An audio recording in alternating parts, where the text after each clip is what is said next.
Hello, everybody. This is Frank with Iron Age News, the South Florida Conservative News Center. It is Saturday, February 28th, 4:40 p.m. And of course, we're going to talk about what's going down in Iran because there is so much disinformation in the mainstream media at this moment as to what is going on that we were forced to stay in, even though there was a torrential rainstorm, and cover what we are aware of with you.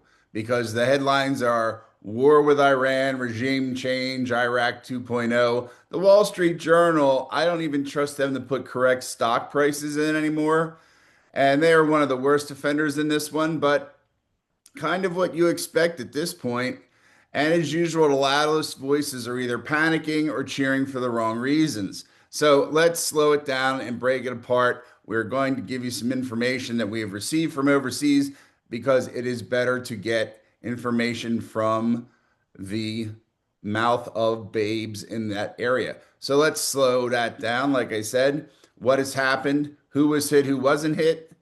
And before I go through the information we have, we cannot guarantee you that the Ayatollah Khamenei has been killed. People are saying he has been killed, but we have to make sure before we also say he has been killed.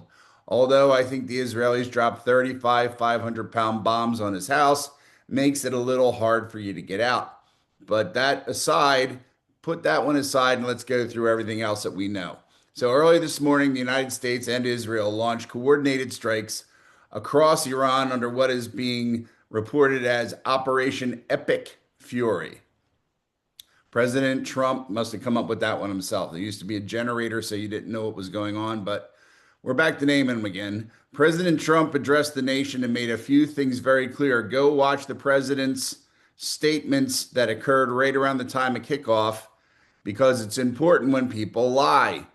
He addressed the nation and said, first and foremost, this is about eliminating imminent threats. And the Iranians do have a lot of them. We are specifically targeting Iran's missile infrastructure, which they immediately went back to working on missiles after that bombing a while back. Neutralizing elements of the IRGC, which is the Republican Guard, a command structure who, since everyone loves Nazis, they're like the SS for the Iranians. Just consider it that. They're an autonomous operation. And to not get rid of them is to not allow Iran to become free. Destroying components of Iran's navy, which fish in the bottle on that one, and preventing further nuclear escalation.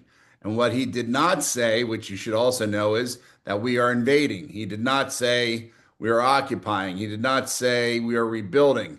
He did not say we are installing an American government. He said to the people of Iran, now is the chance to rise up and seize your country, to take your country back. It'll be a once in a generational lifetime chance to do it. Meaning, we knocked out the cops. Now you can go and do what has to be done. That was not a nation building speech. Okay. It is go and do it. And if you don't do it, well, then you sort of screwed yourself. So let's talk about some of the targets based on open reporting and military assessment. And also just remember, and we included this on the South Florida Conservative website where we do the paper versions. You are not hopefully going to see a lot of outlandish revelations that the bombs didn't do anything or this, that, and the other thing, or they talked to somebody. After that last stupid shit trick that was done over with the DIA, everybody and their grandmother knows to watch their back and not to talk to reporters. If somebody is leaking information on this, they're going to jail. They're not going to get fired anymore, right? If possible, they're going to jail.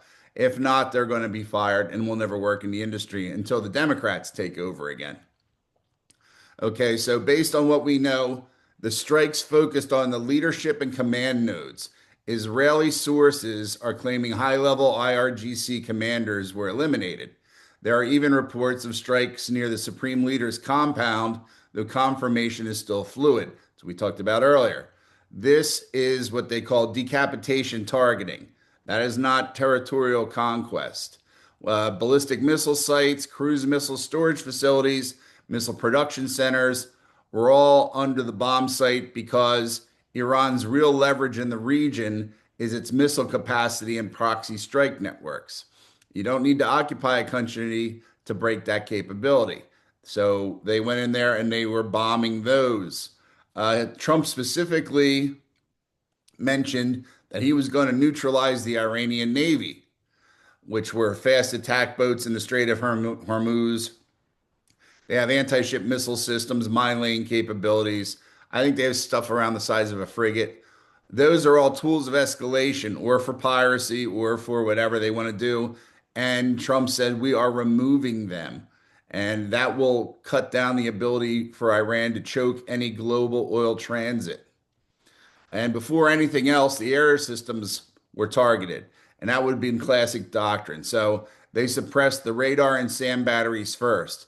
This was a strike campaign designed for operational dominance, not operational logistics. And I didn't pull the time up exactly because everybody keeps saying the morning. Was it our morning or was it their morning? But I do know that the Americans are flying daylight sorties around, which means that there is no effective surface to air missile battery functioning in the country of Iran. And if there had even been a whiff of these, we had heard the Chinese had sent over in those cargo aircraft a certain new radar of theirs that supposedly would have been able to spot the B 2. Well, then in that case, it didn't work very well, or we were able to get at them before the planes came over.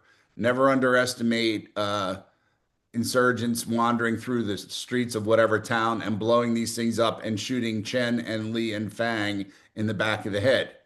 So that is what allowed the daytime bombing, which means we have utter control of the skies of Iran. Not since the Iraq War will you see bombing with the impertinence that you're going to get here. So, what this is not, and I know the neocon crowd is out there. Thomas Massey was already out there. What a pussy he is. And the neocons are great. They're either like invade them or you're weak. And the anti-war panic people who would have loved if we had done this in Ukraine, the same people who are anti-war now would have been launching a parade for Donald Trump if he had used this much firepower on the Russians in the Ukrainian war. So they are telling everybody it's World War III, it's Iraq 2.0, and this doesn't look like Iraq in any way, shape, or form. Not that it matters to you in general, but 150,000 ground troops are what we used in Iraq, a multi-year occupation, provisional military authority, government, blah, blah, blah. There's none of that here. We do not have any real troops, sitting in the ships waiting to go on, waiting to hit the beach. None of that's going on. The airborne has not been operational to bring in and dump a division. We are not sending any troops to this thing at all. I told somebody this morning, oh, what the fuck. I know if they didn't have the troops there already, then we're not going to send them. You're not going to have a 15-day combat lag and then try to drop troops into an area where now they've recovered. That would be stupider than Biden era stuff, right? So instead, the messaging was we've eliminated the threat. We're standing down. The Iranians are going to take control of their future or they're not going to take control of their future. Now, that's coercive pressure and capability destruction if we're going to use terms out of the book. That is not colonial administration. Don't let anybody tell you different, especially Jamie Raskin, who doesn't seem to know how he got $30 million in 2 to 3 years as a congressman. That's a story for another day.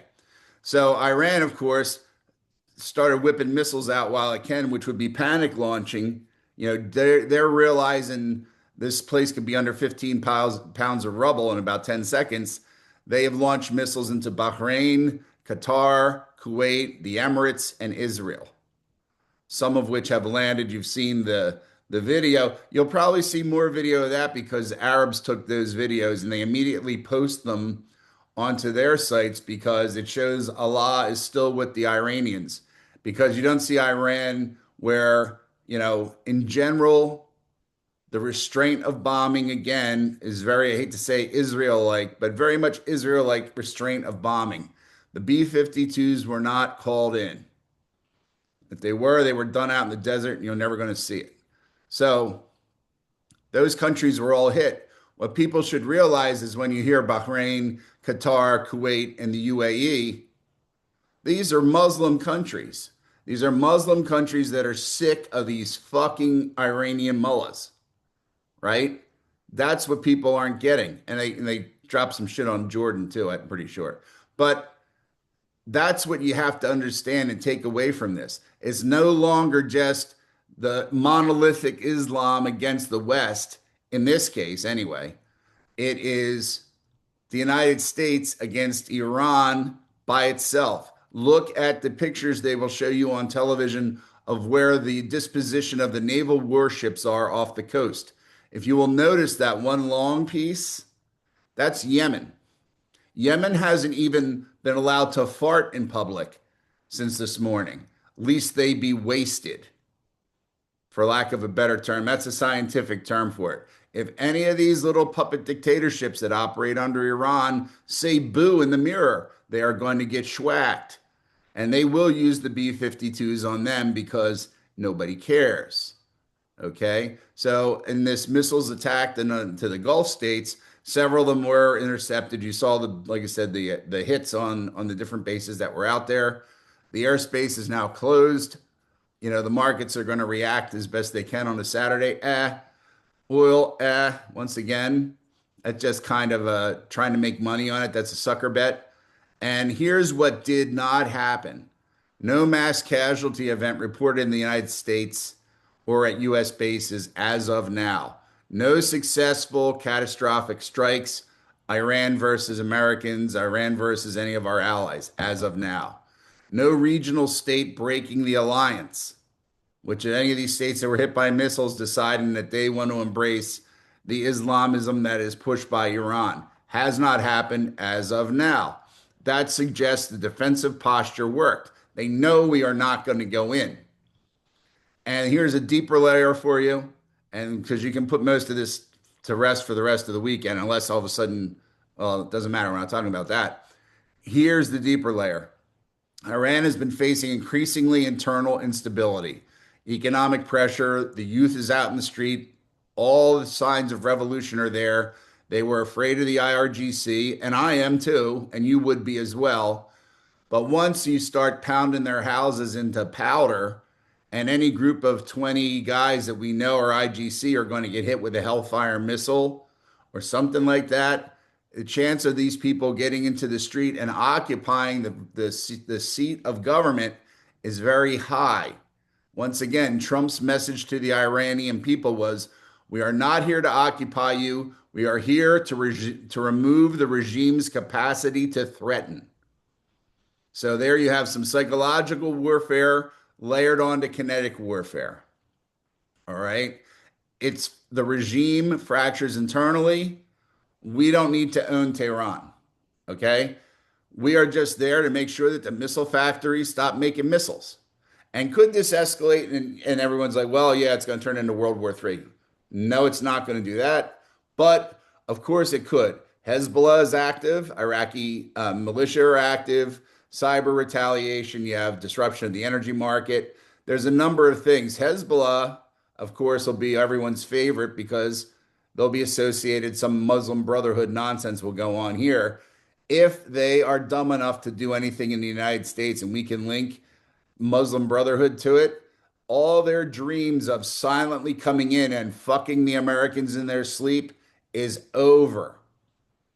That includes CAIR, C-A-I-R. That includes CAIR. That includes everything that they have spent years of putting up with Linda Sarsour to get done in the United States. That means Mandami is done. All that would happen if they decide to get all Abu Dhabi terrorists up in the United States. They'll probably attack France. It would be the easiest thing. If you have to attack a Western country, France would be my choice, near Lyon or Calais. Make it nice, maybe 25, 35 people. That'll be enough to get their little jihad peckers hard again before they get started. So yeah, escalation is possible. but we have escalation control here. This is a calibrated destruction of a regime's capabilities. It's not a full war. Okay. So, and of course, we have to address the 2 pound gorilla in the room, Thomas Massey, Rand Paul, the entire Democratic Party that says we are at war. And they swear that when they come back from vacation, they're going to hold everybody to task on this because they're surely not going to vote on the Save America Act, which is what they all promised to do. Instead, Massey and the rest are going to argue this whole thing over as, war powers, blah, blah, blah. That only works if we were to have put one foot on the ground, which we are not going to do. I hate to say it, those of you who are historians out there, when did we declare war against Afghanistan and Iraq? Can you give me a day? Can anybody give me a day? Two wars that we should have had oversight on, two wars that went on way too long, with at some point we lost total direction of what we were doing. And you're going to try to do all this shit on a 48-hour missile festival? It isn't going to work, but it will distract the American people away from the widespread corruption that is occurring in the United States and may actually have links to the Iranian government. We're not quite sure yet, but that had come up before. So the reason they're saying that we're at war is the phrase carries legal and emotional weight. We've struck. The Americans and the Israelis have struck Iran. That doesn't sound as good as we have declared war on Iran or we have invaded Iran. And presidents, as you know, have conducted limited military actions for decades without formal declarations. And you're going to say, yes, but the sea is full of ships and the sky is full of airplanes. But the amount of everything that has struck anybody is relatively minor. And once again, we have not invaded. You have to invade. You have to see, you have to physically start seizing their real estate. Okay? And it's not a semantics issue, it's a scope of what's being done. So ignore the people that are telling you at war. We are not at war. Will we be at war at some point? Who knows? We could be at war in Greenland, right? They seem to want to keep that island. But this operation was high intensity, it was strategic, it was there to decapitate the leadership, to kill the IRGC. Khomeini was already a dead man. He knew that when the Israelis were hunting him. It's just a fact that if he were to have surrendered and gone off to wherever the hell he was going to go off to, Russia, ultimately somebody could have killed him for betraying the cause. If you understand how Muslims fight, you'll understand why that guy kind of could never, well, first of all, he could never make peace with us. So we either had to kill him or put him out of business. And we did a little bit of both, it sounds like. So I don't anticipate seeing any occupation. I think that if we are lucky within the next week, the independent people, the Persians, hopefully, will take back Iran for the first time in whatever, 200 years. And it'll be the beginning of something great for them with the help of the local Arabs. Once again, with the help of the local Arabs, not with the United States, but with Saudi Arabia, the Emirates, all the people that had to take a missile hit to free them deserve to help out and guide them in the right direction away from this militant Islam bullshit. So that's all we have for you for today, and that's all we're going to do. You won't see any more of this from us. I guarantee it because I'm not going to speak about it. So they'll have to get somebody else to do that. And I will talk to you later on. Goodbye.